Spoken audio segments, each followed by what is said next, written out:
Dear friends, last time हमने topic start किया था कार्बन और उसके कंपाउंड। तो जो कार्बन होता है वो जनरली टू फॉर्म में एग्जिस्ट होता है, या तो कार्बन एलिमेंट की फॉर्म में पाया जाएगा या फिर कार्बन कंपाउंड की फॉर्म में पाया जाएगा। अब जैसे आपको कोई भी कंपाउंड दे दिया जाए, जैसे कोल है या शुगर है, अब इनके अंदर कार्बन है या नहीं है इसका पता आप कैसे लगाओगे? तो जनरली एक सिंपल मेथड है, इनको हम क्या कर देंगे, बर्न। हम इनको in the presence of oxygen we burn these compounds. हम इन कंपाउंड को ऑक्सीजन की प्रेजेंस में बर्न कर देंगे। तो ये कौन सी गैस प्रोड्यूस करेंगे? कार्बन डाइऑक्साइड गैस प्रोड्यूस करेंगे। जो भी सब्सटेंस जिसके अंदर कार्बन है वो कौन सी गैस प्रोड्यूस करेगा? वो कार्बन डाइऑक्साइड गैस प्रोड्यूस करेगा। वैसे ही हम कार्बन के एलिमेंट को बर्न करेंगे तो वो भी कौन सी गैस प्रोड्यूस करता है? कार्बन डाइऑक्साइड गैस प्रोड्यूस करता है। तो ये सिंपल सा मेथड है, किसी भी कंपाउंड में कार्बन है या नहीं है, या कंपाउंड जो है वो कार्बन से बना हुआ नहीं है, कार्बन का है या नहीं है, उसका पता हम बर्न करके लगा सकते हैं। इस कार्बन डाइऑक्साइड गैस को पास करेंगे हम लाइम वाटर से, और ये कार्बन डाइऑक्साइड गैस क्या करेगी? लाइम वाटर को मिल्की कर देगी। क्या कर देगी? ये मिल्की कर देगी। Carbon dioxide gas lime water को मिल्की कर देगी। इससे प्रूफ हो जाएगा कि गैस कौन सी प्रोड्यूस हो रही है? कार्बन डाइऑक्साइड प्रोड्यूस हो रही है। और कार्बन डाइऑक्साइड गैस कौन प्रोड्यूस करता है? कार्बन के कंपाउंड ही कार्बन डाइऑक्साइड गैस को प्रोड्यूस कर सकते हैं। तो हमने पढ़ा कि कार्बन जो है वो कंपाउंड की फॉर्म में भी एग्जिस्ट होता है और दूसरा एलिमेंट की फॉर्म में। अब जो कार्बन है वो कार्बन के साथ ही कंबाइन होकर अलग अलग प्रकार की फॉर्म में पाया जाता है। उन डिफरेंट फॉर्म को हम क्या बोलते हैं? एलोट्रोप्स बोलते हैं। कोई भी एलिमेंट, जैसे सल्फर है, सल्फर की भी अलग अलग फॉर्म है, कार्बन है, कार्बन की भी अलग अलग फॉर्म है। तो उन डिफरेंट फॉर्म्स को क्या बोलते हैं? एलोट्रोप्स। क्या बोलते हैं? एलोट्रोप्स। तो डिफाइन कैसे करोगे एलोट्रोप्स को?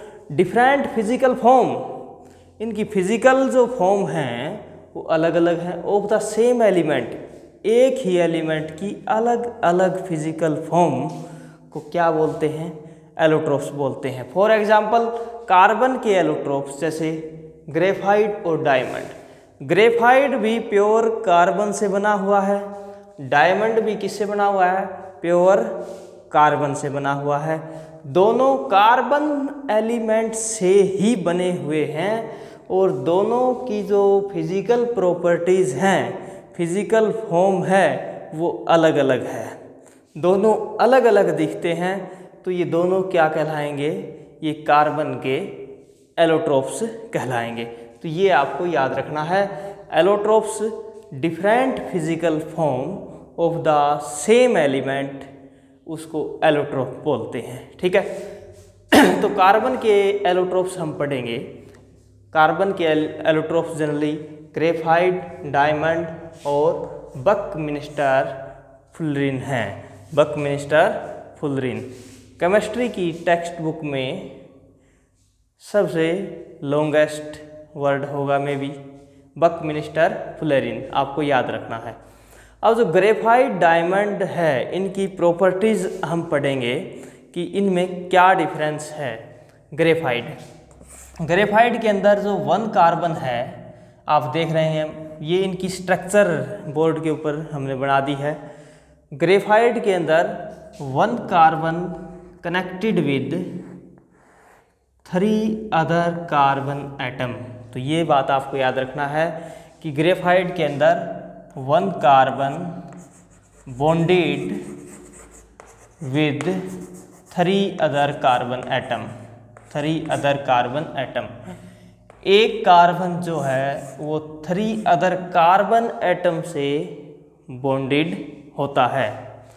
अब डायमंड के अंदर क्या होता है? 1 carbon atom bonded with 4 other carbon atom.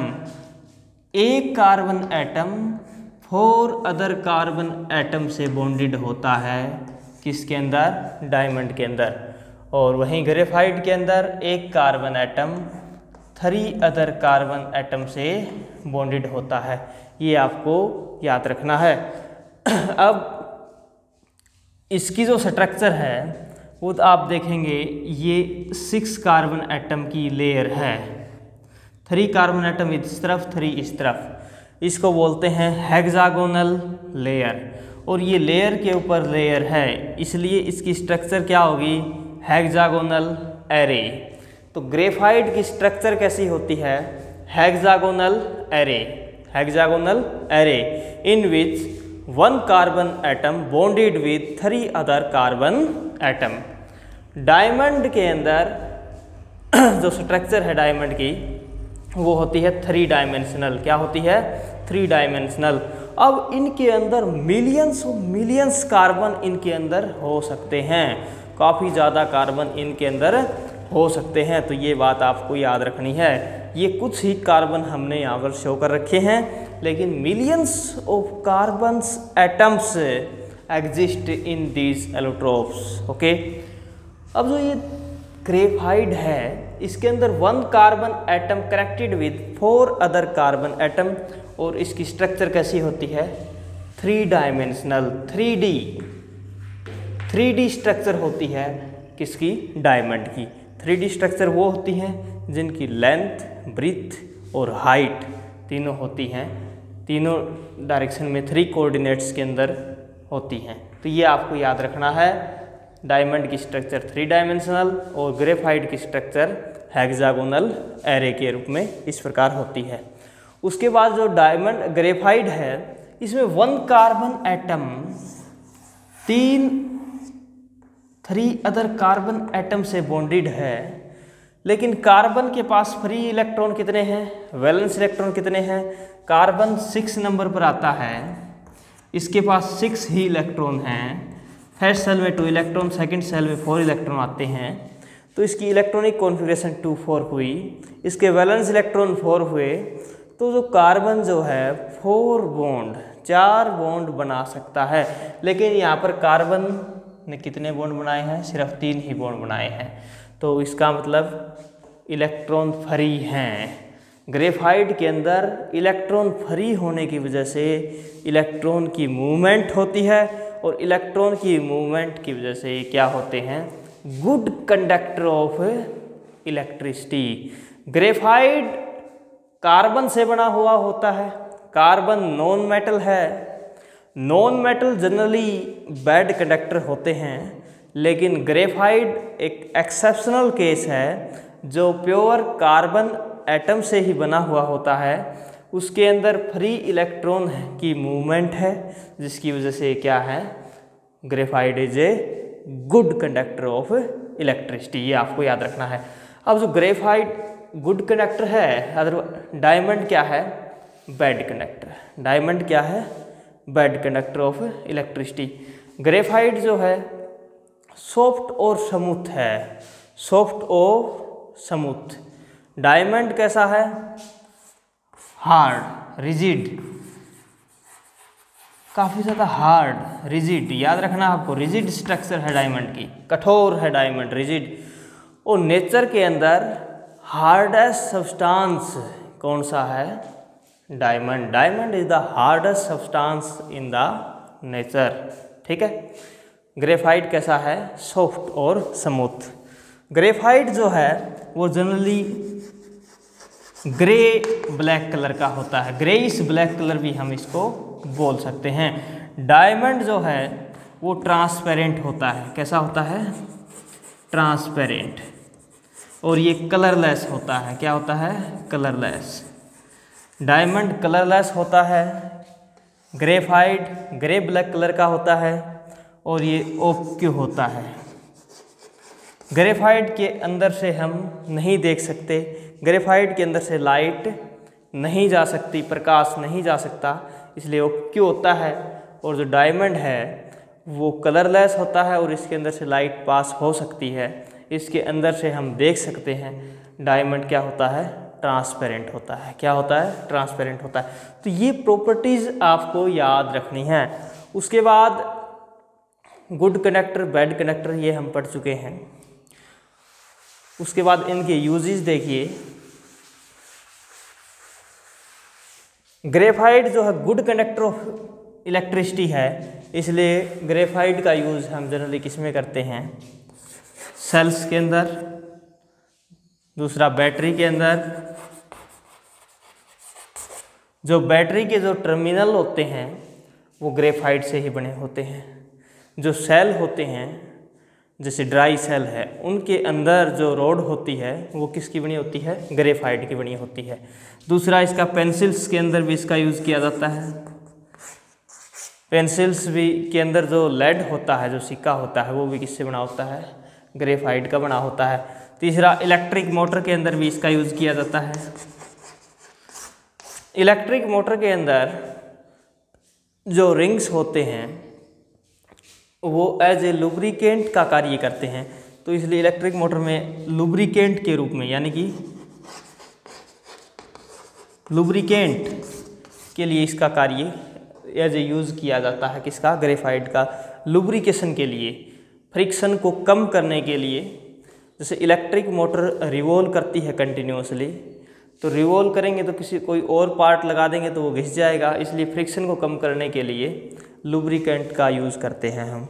ठीक है, तो ये आपको याद रखना है। जो ब्रूसेस होते हैं मोटर के अंदर, वो ब्रूस किससे बने होते हैं? कार्बन से बने होते हैं। ठीक है, इलेक्ट्रिक मोटर में ब्रूस कार्बन से बने होते हैं। लुब्रिकेंट के लिए भी ग्रेफाइट का यूज़ किया जाता है। तो ये यूजेज आपको याद रखने हैं। डायमंड जो है ये हार्डेस्ट सब्सटेंस है, इसलिए इसका यूज़ कटिंग टूल्स,